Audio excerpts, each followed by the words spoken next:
ভাইরা আমার, কোনো এক এলাকায় এক নেতা আসছে 2 গাড়ি ইট পেরে দিতে। মুরব্বীরা ডাক দিয়ে বলছে, নেতা আমি তো আপনার পোস্টালও দেখলাম না, বেলানও দেখলাম না, হঠাৎ করে 2 গাড়ি ইট পারতে আসছেন, কারণ কি? নেতা ডাক দিয়ে বলে, বাবাদিরা আপনার সন্তানরা স্কুলে যায়, 1 হাঁটু কাদু বইতে থাকে, আপনারা হাট বাজারে যান, আমার কলিজায় কেমন যেন মুসলমানরা উঠে।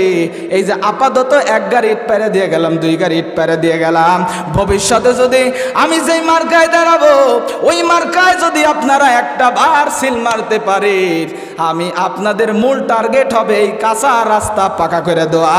ওই নেতা যদি কৌশল কইরা একবার ভোটে পাস করতে পারে, আর ঢাকা শহরে ফ্ল্যাট ভাড়া করে নিয়ে ঘুম পারে, জনগণের কোনো খবর থাকে না।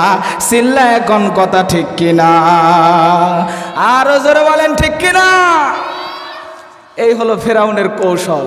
ফেরাউন চিন্তা করলো, এত টাকা করব কি, জনকল্যাণমূলক কাজ করব, গরিব দুঃখী মানুষের মাঝে বিলিয়ে দেব।